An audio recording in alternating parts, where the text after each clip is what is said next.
Olá pessoal, meu nome é Vinícius, eu sou psicólogo, neuropsicólogo, sou mestre em Medicina Molecular pela Faculdade de Medicina da UFMG e hoje eu vim conversar com vocês sobre neuropsicologia da escrita. A escrita é uma das capacidades acadêmicas mais importantes que a gente tem para participação social, para inserção no mercado de trabalho, para participação laboral de forma geral e, é claro, também para o desempenho acadêmico como um todo.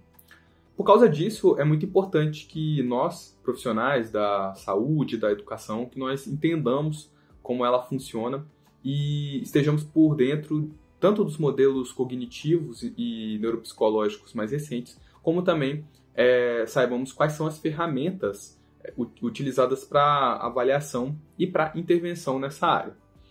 Eu vou começar, então, falando um pouco sobre o modelo neurocognitivo da escrita, pegando principalmente o modelo da Brenda Rapp e do Michael McCluskey, de 2017, em que eles propõem como que seria a escrita de uma palavra isolada, certo? Então, hoje o objetivo é falar sobre palavras isoladas. É claro que em algum outro momento a gente pode conversar sobre a escrita de textos, né, mais complexos.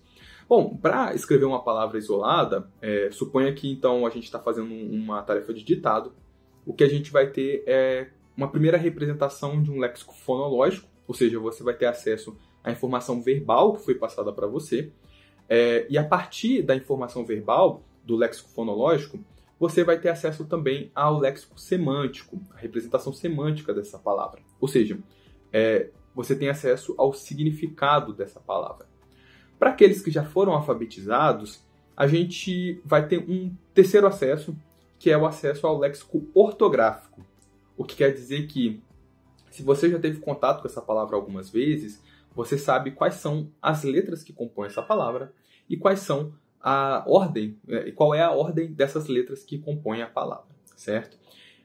Para isso, a gente precisa de ter uma noção de identidade de letra, ou seja, saber qual que é a letra específica e como ela pode ser representada de diversas maneiras. Você pode, por exemplo, perceber que a letra A ela é representada, por exemplo, né, naquele A maiúsculo em letra de forma, mas também é possível representar naquele A minúsculo de letra cursiva, assim como diversas outras formas e fontes que a gente tem por aí. Então, a gente tem uma noção abstrata das letras, e isso a gente consegue ter a partir da ativação da identidade das letras que compõem uma palavra. Então a gente sabe quais são as letras que compõem e quais são a ordem, qual é a ordem das letras que vão compor essa palavra, certo? Uma vez que a gente possui acesso à ordem dessas letras, a gente monta uma representação alográfica dessa palavra, o que quer dizer que a gente vai dessa vez colocar quais são as fontes que serão utilizadas, quais são qual que é a conformação que será utilizada para poder executar essa palavra. Daí, a gente precisa de manter essa representação na memória de trabalho, nesse caso, mais especificamente, uma memória de trabalho ortográfica, em que serão mantidas as letras para representar a palavra que a gente quer, e executar o traçado. Percebam que é importante não só a gente manter qualquer palavra, mas também manter qual é cada letra, né, que você está representando, e você precisa chegar ao final da palavra sabendo o que você estava fazendo lá no início, né? Então, é um processo de manter toda a tarefa durante o tempo necessário para representar a forma ortográfica da palavra e, posteriormente, representar a grafia que compõe essa palavra, certo? Bom, as representações ortográficas das palavras, ou seja, a gente ter acesso a quais são as letras que compõem e a ordem dessas letras, é muito necessária, principalmente quando a gente não tem uma grafia previsível, né? Então, percebam que o português ainda é um idioma relativamente transparente, o que quer dizer que há uma correspondência entre as letras que a gente utiliza e os sons que essas letras representam, mas ainda assim a gente tem algumas confusões, né? Daí vem essas dificuldades de, será que essa palavra ela é representada com S, com Z? Será que nesse trecho aqui é com S, com SC, com cedilha, com 2 S e por aí vai. Então a gente tem ainda essas dificuldades, principalmente em algumas palavras. Se a gente não utiliza a representação ortográfica por algum motivo, por exemplo, você não lembra como escreve a palavra, você está lidando com uma palavra totalmente desconhecida, ou você está lidando com uma palavra inventada, né, que alguém criou, dessa forma não tem uma representação ortográfica dela, você precisa de utilizar de processos sublexicais, né? Enquanto a gente falou por enquanto só de processos lexicais, em que você tem acesso à forma da palavra, você precisa de usar, nesses casos em que não há uma representação ortográfica, dos processos lexicais, sublexicais, perdão. Então você vai ter que, nesses casos, realizar uma conversão entre o som das palavras para uma ortografia plausível, né? Que você consegue supor a partir da entrada sonora. Qual que é o grande problema de a gente estar realizando uma representação ortográfica, né? De a gente estar grafando uma palavra que existe a partir desses processos sublexicais? O problema é que, para aquelas ortografias menos previsíveis, né? Para aquelas palavras em que a gente não sabe exatamente como escreve, quando tem uma regra contextual que a gente não conhece, ou quando às vezes não tem uma regra muito clara, né, a gente só tem que aceitar que é daquela forma, a gente está muito fadado a errar muitas vezes, né, ou estamos suscetíveis a errar. E isso a gente observa muito em escolares, né, tanto o erro, né, recorrente para as palavras que eles conhecem, quanto para palavras que eles não conhecem. A grande questão é que, como neuropsicólogos, como educadores, como pedagogos, profissionais da saúde de forma geral, nós estamos interessados em saber não só se as pessoas estão errando, mas também o tipo de erros cometido. Então, é possível que pessoas que são avaliadas, elas cometam a mesma quantidade de erros, só que por motivos diferentes. Então, aqui um exemplo que a gente pode citar de um instrumento para utilizar para avaliação de escrita de palavras isoladas seria o TDA2, né, da editora Vetor. É possível utilizar o TDA2 e, na medida em que você corrige os resultados, você percebe que diversas crianças ou adolescentes cometem uma quantidade razoável de erros se eles chegam com queixas de aprendizagem de escrita, certo?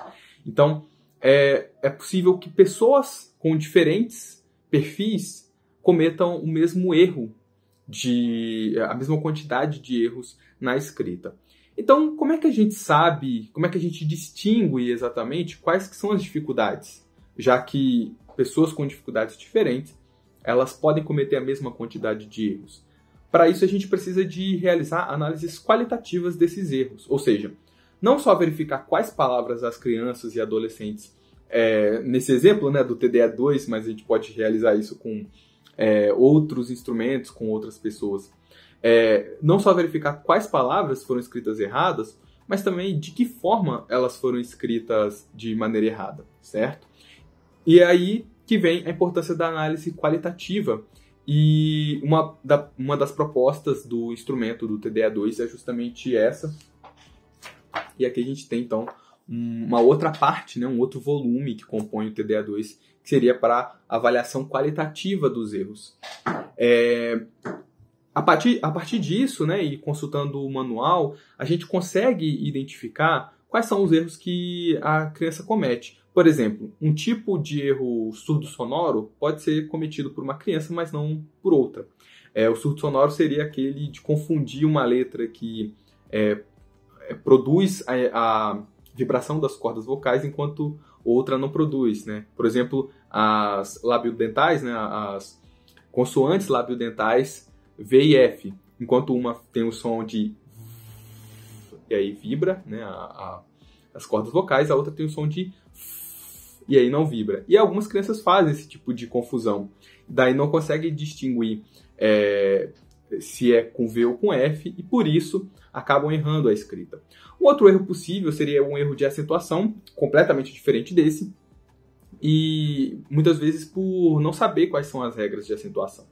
Percebam que, enquanto em um caso a criança tem dificuldade na conversão dos sons para as letras que representam, nesse caso a criança não aprendeu quais são as regras que nos levam a colocar o acento em uma determinada letra, em uma palavra, mas não em outras palavras em que aquela mesma letra aparece.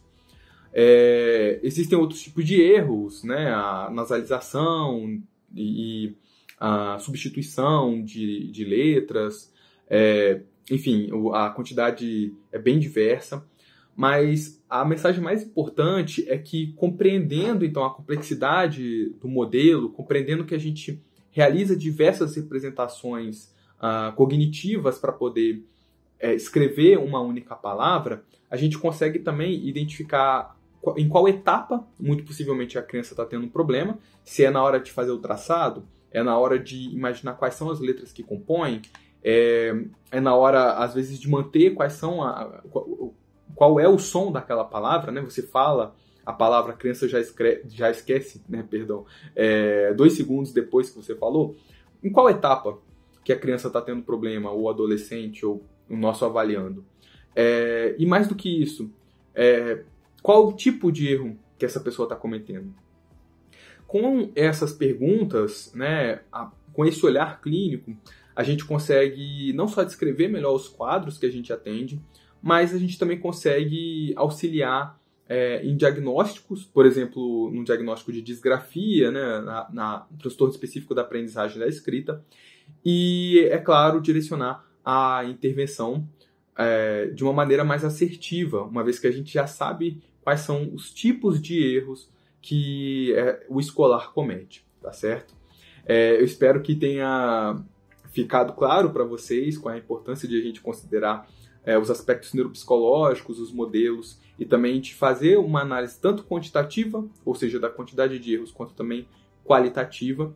E, é claro, se você for realizar esse tipo de avaliação de palavras isoladas e como elas são escritas, fica aí a recomendação do TDE2 da Vetor Editora para vocês realizarem essa análise de uma maneira mais assertiva, certo?